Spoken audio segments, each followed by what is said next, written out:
ஒரு பெண் ஒரு ஆணை மோசடி செய்து கொண்டு பல லட்சம் ரூபாயை சுருட்ட பயன்படுத்தும் வித்தைகளில் இந்த 15 வித்தைகளை பயன்படுத்துவார்கள். 1. நீங்கள் வேலைக்கு செல்வதற்காக வீட்டிலிருந்து வெளியே செல்லும் நேரம், வேலையிலிருந்து வீட்டிற்கு வரும் நேரம், நீங்கள் பயணிக்கும் வழிகள், பேருந்து மற்றும் பேருந்து நிலையங்கள், இப்படி மொத்தமாக உங்களை பற்றி அலசி ஆராய்ந்த பின் உங்களை பின்தொடர ஆரம்பிப்பார்கள். 2. உங்களை மொத்தமாக அலசி ஆராய்ந்த பின் நீங்கள் பயணிக்கும் வழிகளில் உங்களின் கவனத்தை ஈர்ப்பதற்காக உங்களின் கண் முன்னாலேயே கவர்ச்சிகரமான ஆடைகளை அணிந்து கொண்டு நடப்பார்கள். 3. ஒருவேளை நீங்கள் அவர்களின் கவனத்தில் வீழ்ந்துவிட்டால் லேசாக உங்களை பார்த்து கண் அசைக்கவும் சிரிக்கவும் செய்வார்கள். 4. என்னடா நம்மளை பார்த்து ஒரு பெண் கண் அசைக்கவும் சிரிக்கிறாளும் என்றால் கண்டிப்பாக நீங்கள் நடுக்கத்துடனும் கூச்சத்துடனும் அவர்களிடம் பேச முயல்வீர்கள். 5. நீங்கள் அவர்களிடம் பேசிவிட்டாலே அவர்களின் வேலை 50% முடிந்துவிட்டதென்றே சொல்லலாம். உங்களின் இளிச்சவாயுடன் கூடிய பேச்சு அல்லது கூச்சத்துடனும் நடுக்கத்துடனும் கூடிய பேச்சால் அவர்களிடம் பேசத் தொடங்கும் போது அவர்கள் உங்களின் பயத்தை போக்கவும் உங்களை சிரிக்க வைக்கவும் மறுபடியும் பயப்படாமல் பேசுவதற்கு மென்மையான குரலுடன் பேசுவார்கள். 6. வெறும் 5 அல்லது 10 நிமிடத்தில் அந்த கலந்துரையாடலை நிறுத்திவிட்டு சந்தோஷத்துடன் நேரம் ஆகிவிட்டதென்று சொல்லி அங்கிருந்து நழுவி விடுவார்கள். இதற்கு முக்கிய காரணமே உங்களின் மனதில் அவர்களை பற்றிய வித்தை விதைக்கத்தான். நல்லாவே பேசிக் கொண்டிருந்ததை ஏன் திடீரென்று நிறுத்திவிட்டு சென்றாள் என்று நினைத்து அடுத்த நாள் மறுபடியும் பேச வேண்டுமென்ற ஏக்கத்திலேயே நீங்கள் இருப்பீர்கள். 7. மறுநாள் அவர்களுக்கு முன்பாகவே நீங்கள் அந்த இடத்தில் அவர்களுக்காக காத்திருந்தால் அவர்களின் திட்டம் நல்லபடியாக செயல்படுகிறதென்று அர்த்தம். இல்லையென்றால் உங்களுக்கு போக வேண்டிய நேரம் தாண்டியும் நீங்கள் அவர்களின் வருகைக்காக காத்திருந்தாலும் அவர்களின் திட்டம் வெற்றிதான்.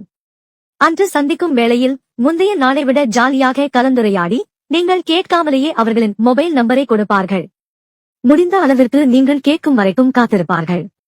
இல்லை என்றால் மொபைலை பற்றிய பேச்சுக்களை உள்ளே இழுத்து உங்களை பேச வைப்பார்கள். அப்பவும் நீங்கள் கேட்கவில்லை என்றால் அவர்களாகவே கொடுப்பார்கள். 8. மொபைலில் பேச ஆரம்பித்த நாளிலிருந்து நீங்கள் கேட்காமலேயே அவர்களின் ஆசைகளை பற்றியும் அவர்களின் தனிப்பட்ட ஆசைகளை பற்றியும் உங்களிடம் பகிர்வார்கள். கூடவே உங்களின் ஆசைகள் உங்களுக்கு பிடித்தமானவர்களை பற்றியும் கேட்பார்கள். உங்களின் மனைவி பற்றியும் குடும்பத்தாரை பற்றியும் கேட்டால் நிச்சயமாக உங்களின் குரல் மாறுமென்று தெரிந்து அதை பற்றி மட்டும் கேட்கவே மாட்டார்கள். ஆனால் உங்களின் குடும்பத்தாரை பற்றி ஏற்கனவே நன்றாக தெரிந்து வைத்திருப்பார்கள். 9. உங்களை உங்களின் நண்பர்களுடன் பார்ப்பதற்கு அவர்களுக்கு பிடிக்காது. உங்களை மட்டும் தனியாக பார்த்து பேசுவதற்காகவே இயங்குவது போல் நடிப்பார்கள்.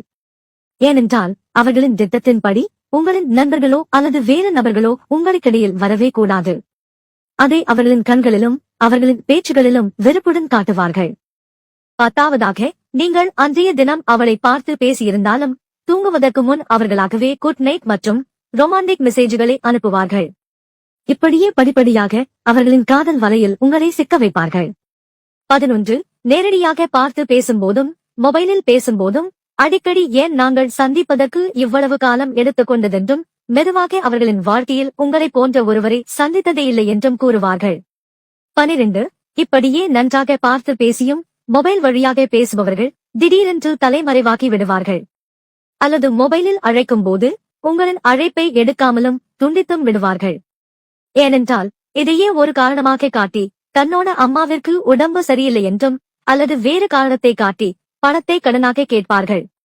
நீங்களும் அதை நம்பி 1000ஆகவும் லட்சமாகவும் கேட்கும் காசுகளை அள்ளி கொடுப்பீர்கள். இப்படியே நாளடைவில் அவர்களின் தேவைக்கேற்ப உங்களை உபயோகித்துக் கொண்டே இருப்பார்கள். 14. அவர்களின் தேவைக்கேற்ற பணத்தை கிடைத்தவுடன் உங்களிடம் இல்லாத காரணத்தை உருவாக்கி சண்டை போட்டு பிரிய முயற்சிப்பார்கள். சில பேர் காரணத்தை கூறாமலே கிடைத்த காசுடன் அப்படியே அபேசாகி விடுவார்கள். சில பேர் மீண்டும் உங்களிடம் சட்டி முதற்கொண்டு அத்தனையையும் ஆட்டைய போட்டுவிட்டும் செல்ல முயற்சிப்பார்கள். 15. மீதமுள்ள கதையே இதேபோல் செய்தித்தாள்களில் வரும்போதுதான் நீங்கள் இதை பற்றி அறியவே செய்வீர்கள். அதனால் எந்த பெண்ணும் பல் இழுத்து காட்டினாலும் எந்த பெண்ணின் பின்னாடி செல்லாமலும் உங்களுடைய வேலையை மட்டும் பார்த்து கொண்டிருந்தால் இந்த மாதிரியான செய்திகளை பார்க்கவே முடியாது. இதில் சுவாரஸ்யமான விஷயம் என்னவென்றால் இதனால் பாதிக்கப்படும் பல பேர் வெளியே தெரிந்தால் அவமானமாகிவிடுமோ என்ற ஒரே காரணத்தினால் வெளியே சொல்லாமல் மறைக்கிறார்கள். இல்லையென்றால் தினமும் இதை போன்ற செய்திகளை செய்தித்தாள்களில் பார்க்க முடியும். நான் சொன்ன இந்த 15 வித்தைகள் வெறும் சாம்பிள் மட்டும்தான். இதைவிட மென்மேலும் பக்காவா பிளான் செய்யும் பல மோகினிகள் இன்னும் ஜாலியாக திட்டங்களை நிறைவேற்றிக் கொண்டுதான் இருக்கிறார்கள். எதற்கும் கொஞ்சம் உஷாராக இருப்பது உங்களுக்கும் நல்லது, நம் நாட்டிற்கும் நல்லது.